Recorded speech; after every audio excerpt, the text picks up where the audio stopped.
bych rád představil Distribution Account Manager ze společnosti RSA, což je část EMC, Lara Maier. Přivítej mi. Can you hear me? It feels like I'm wearing a tooth gear somehow.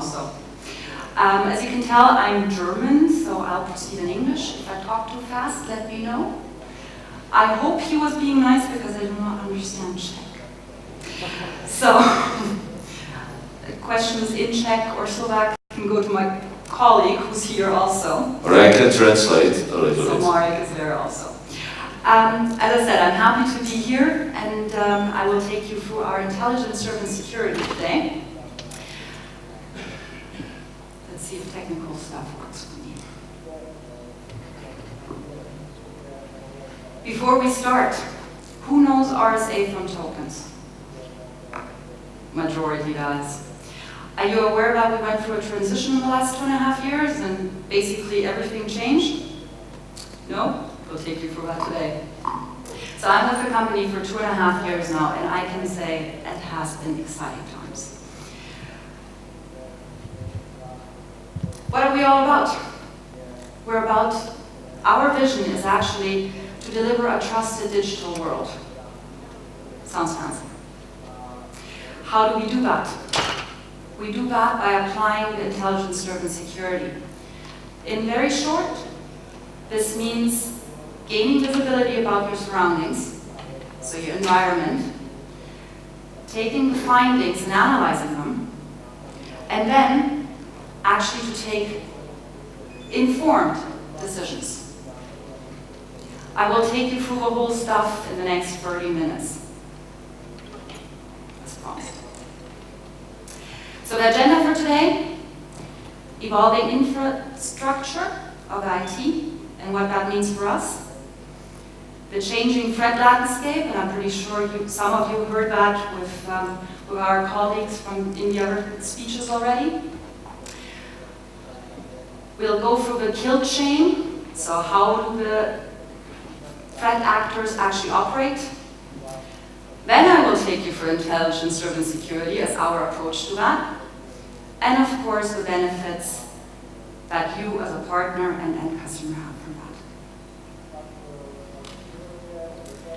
So, looking into that room, hardly anybody remembers the 70s, where the whole IT actually started, right?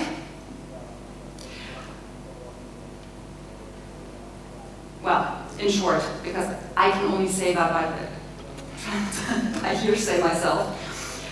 There were millions of users, it was very much about terminals, it was about mini computers, and we had like 1,000 apps to cover. In the 90s, the second platform, where most of us started to work, it was all about the World Wide Web already. We had LAN internet, we had client and servers, we were already hundreds of millions actually, of users, and 10,000s of applications. But it was still very IT department controlled. Now that we're moving away from that, and IDC refers to it as a third platform, I'm pretty sure some of you might have heard that already. It's more about how do we use the data. I mean, it's actually a joke, but I use 2 mobile devices, just for myself. This one is work, private. Do I actually keep work and private life separated? No. Why? I have LinkedIn on both. And I have one account, for example. I have email on both. I have, Concur as an example, which is a cloud-based service, where we actually do our booking of travels, like beautiful Prague today. I arrived yesterday. I'm not even going to go into the disaster of a hotel room yesterday. 40 degrees. Try to sleep in there. But we have all these buzzwords. We have mobile, we have cloud, we have big data, we have social media, LinkedIn, we have Facebook. Is anybody using Facebook? Nobody would admit that they're using Facebook, right? Well, I use it on both. And I actually use it for business purposes also, so much for actually keeping it separate. You just think about it yourself. How do you use your devices? I'm not going to ask you in person to come up and tell me, but how many devices do you use? Do you use them only for business, or do you use them privately also? Do you use your notebook, laptop actually, sorry, confuses my boss all the time, because in German a laptop is a notebook. Do you use that only for business purposes? Yeah, exactly. So that's where we're saying it's a user-centric environment, yeah? Because the lines are blurred. And this actually wrecks the brain of IT. So the perfect old world. The data was on-premise, the application were on-premise. It was a very, as an IT department, you knew who is actually accessing what data, because it was all internal. Not anymore. We all had to open up to third party. Why? To make business more efficient. So end customers actually have suppliers accessing their network, they have contractors accessing their networks. And how do you distinguish who's who? That's one of the things that we actually have to take into consideration. Then, of course, bring your own device. Who does? You do? Cloud applications, yeah, also not on-premise. And then shadow IT. Who of you, I mean, maybe this is a very female trait, but when I want to get things done very fast and I need access to any of the applications, I don't go through a full approval process with the IT department. It takes ages. I have cookies in my drawer. And my guys love cookies. Chocolate chip cookies. Works all the time. So I call them up and say, hey, you know what? I need access to this and that. Do you have cookies? Yes, I do. Okay, I'll be up there. That's actually the only reason why I drive into the office once in a while, you know, to share cookies. So it's shadow IT because it's not really in the system what I have and what is not. And I'm pretty sure I'm not the only one. I might be the only one that does it with cookies, but that's the changing environment that I'm talking about. So, as IT doesn't necessarily own it anymore, they don't own our devices if we bring them ourselves. They don't necessarily know what applications you have. Cloud applications not on-premise can be controlled by them. This actually makes it a lot easier for the bad guys to find new ways of coming in. So we have to prevent from fraud and cybercrime. That's one thing. And we have to start managing the identities. No? Because it's not only us, it's third parties also. Do we want a supplier to have exactly the same rights in accessing data and accessing the same data as we do? Most likely not. So we have to find regulations for that. And, buzzword again, compliance. Ensuring compliance. There are several new compliance rules out there. And we will be confronted with a lot more. Which is good on the one hand. On the other hand, it makes it a lot more complicated. So we need tools in order to support us actually getting them in place. Or we go into how we do that. Not only us have changed. The attackers have changed also. My husband is actually in Barcelona now with, I forgot what kind of an event he's now attending. And sent me a picture over this morning from Cisco. And they say that compared to our IT security, hackers have 3 to 5 times more people. Imagine. I mean, it doesn't necessarily mean that they're better, but it's 3 to 5 times bigger than us. I don't want to scare anybody. Oh, maybe I do. So let's just remember. Well, it was a very cute virus. Does anybody remember "I love you"? Yeah. Okay. I don't know that one. We're far from that. We're speaking advanced persistent threats now. But before we go all crazy, let's put the hackers or the attackers better into 3 buckets. So you have criminals. It could be an unsophisticated criminal, and that was an interesting one because I was with a company about 3 weeks ago in Germany, medium-sized business. I'm not going to even say who, it doesn't really matter. They had all the preventative tools in place. They thought they knew it all. Now they had the firewalls, and we still do, of course, and it's important to do so.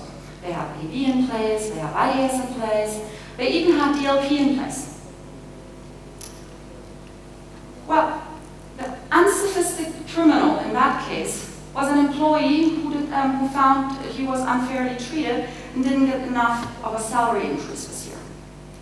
So what did he do? He actually we don't need DLP unless we actually take away the phones from everybody. Because he took screenshots. And he went to a competition and tried to sell it off.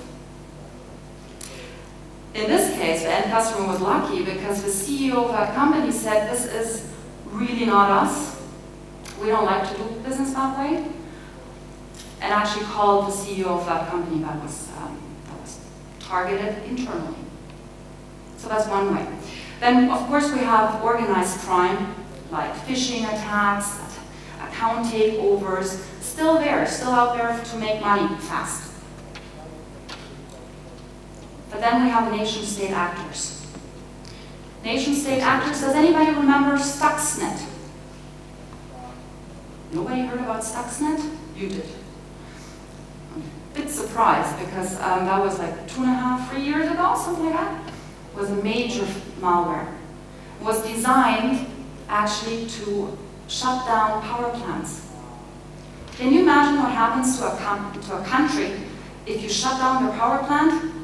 Industry doesn't work, which is one thing, but your households do not have any power anymore. How fun is that? No internet access, nothing. I'm pretty sure I wouldn't survive a day to do these things.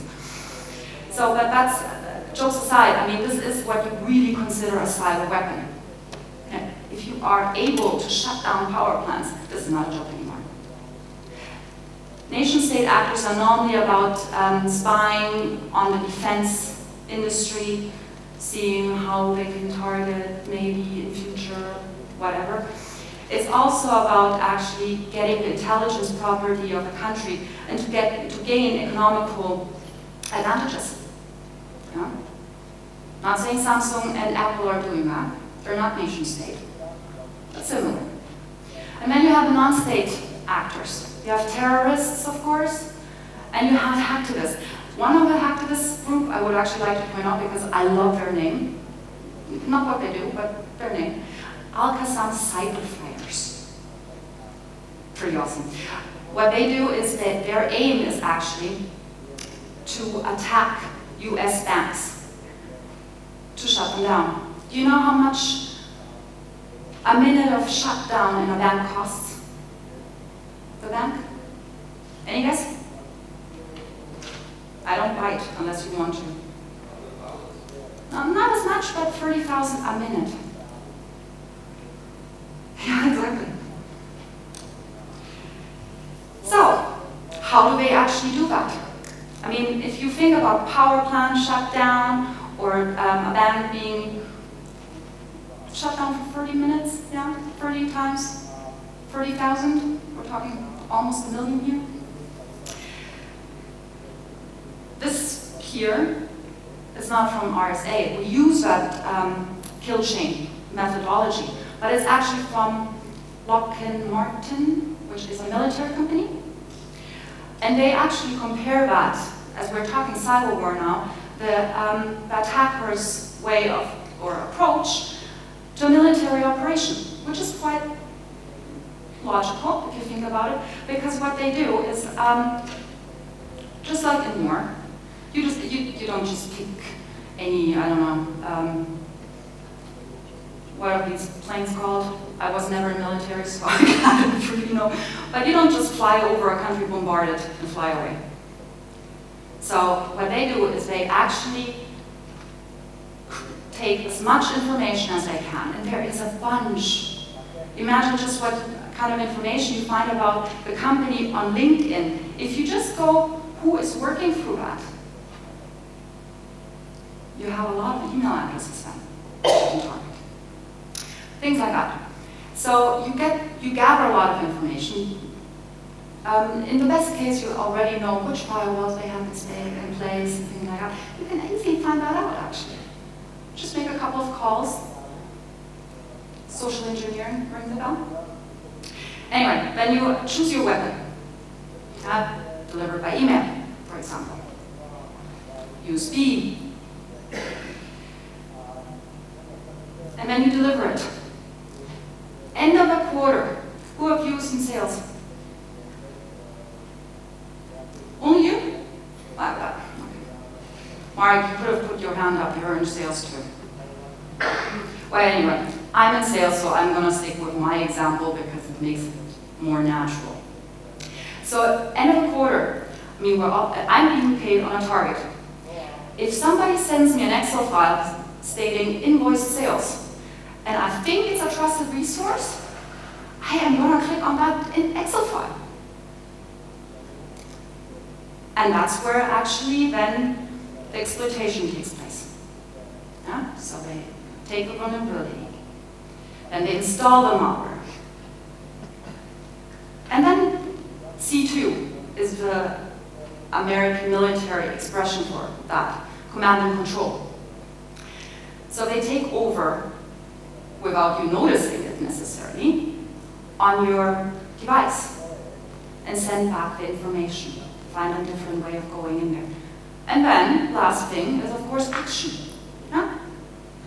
Let's just say they want to go and take my customer database. Or seed records. RSA was all about seed records in our breach. Yeah? Try to get back. So basically what we need to do, just keep that in mind, is from the time of delivery, because if that is war, will they only go with one way of attacking? Most likely not. So, and will they find it, if they are nation state and well funded, will anything stop them from finding a way in? Do you agree on that one? I'm not saying get rid of your prevention. God, no, please don't. But still, you need to find them in your systems. And then you need to make the time as small as possible that they're actually within your network. 300 days is the average until you find out that you've been hacked. 300 days. Not even going to say how much damage can be done in 300 days. So, our solution, or actually the strategy is, and I said that before, is visibility, gaining visibility, find out first what is actually your crown jewel, and what do you really need to protect. How is your system built up? Who actually has access to it? What's the user behavior now? And then also taking these findings, analyzing them, putting more content and context on there, and then take action. Yeah? Really decide what you want to do with that. Lots of boxes. Looks complicated, it's not. Can't hear anything. So visibility. You've heard a lot about collecting logs. Important. But that basically shows you, hey, this is an envelope.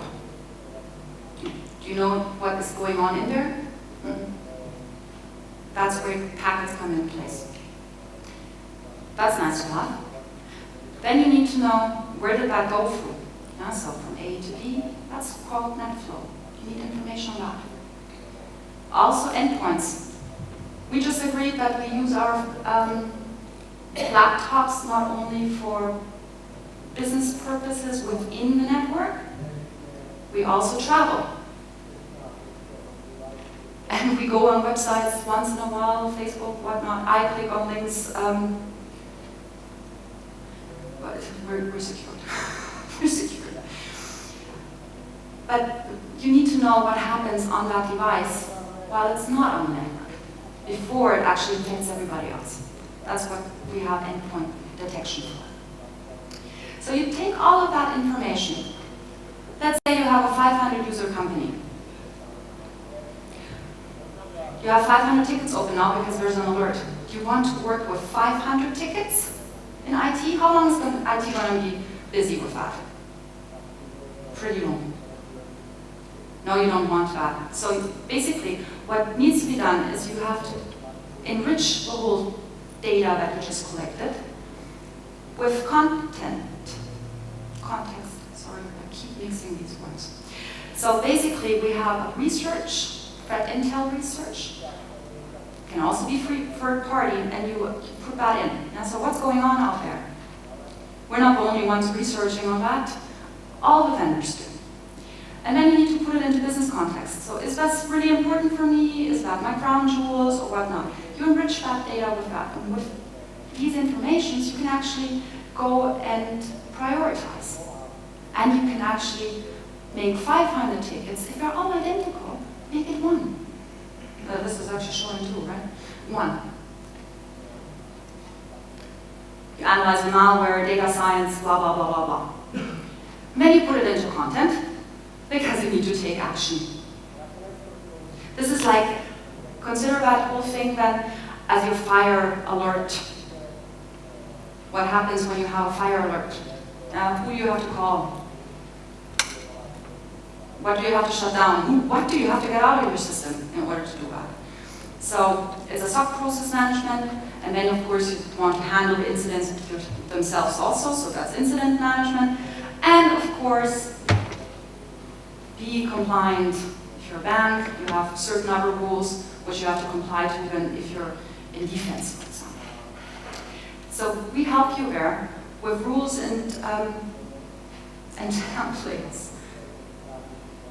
Does that make sense until now? Or am I putting you all to sleep? You still look awake. Okay. Oh, 5 minutes ago.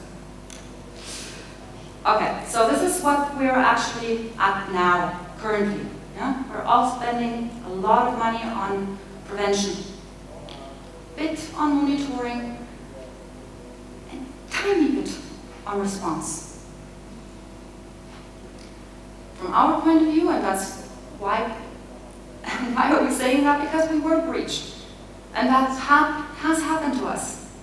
And we went through that whole process, so we can actually help the end customers not to go through the whole stuff that we went through. And that was a help. I can only say that from hearsay, but my colleagues that are still with the company and have been at the time still hate the word. Mark, what is the word? The secure ID remediation tokens. They hate that word. So it's about splitting the budget into monitoring, response, and prevention. If you help your IT to actually prioritize where they put their resources, that makes it a bit easier. Okay, we have to go for products. I'll just go very short because I don't have time anymore. I'm going to be shot otherwise. So, identity and access. Of course, we have the tokens where we can support you with authentication. We have adaptive authentication and identity management. So, giving the rules to movers and joiners. I would have a bunch of stories now, but monitoring and analytics. So we're talking about security analytics, that's packets and logs. We have endpoint detection with ECAT, we have web threat detection, so we can actually see what has been happening on the web, RSA research. And then we have a massive thing, which is called governance, risk, and compliance arch. And the thing is, and that's why I'm going straight to the benefits, you don't have to do all of it at once. It's a path, it's a maturity path. So you can take bits and pieces and actually work with what you have already, because it's not about moving everything out. It's about actually making it more use. Getting that information that you have already and actually making it visible. So it's incremental because it develops over time. So you will have more money in the end. It's risk-driven because we prioritize. We help shifting resources the way it makes most sense for the customer. It's future-proof because you can actually relate to what the landscape does, rather than what new technologies are out there. And of course, you can rely on the newest technologies. So it's agile. And with that, and I'm in time for 2 minutes, I say thank you very much for your time. Tak ještě než skončíme, any questions? We're at the booth. Questions for RSA company or maybe not EMC? No, MC is super, but we're not talking storage today because I'm not the right person to do so. So, any question? One question? We've got 2 minutes. By your opinion, is Windows 10 secure for users? What? So, question is, Windows 10 is secure according to your opinion? Is there anything that has no vulnerability at all? I don't think so. But ask Microsoft that. It'll be a fun question. I think Microsoft's answer is definitely obvious. I did not sign this, but yeah. Okay. Any question? Okay, Lara, Maier.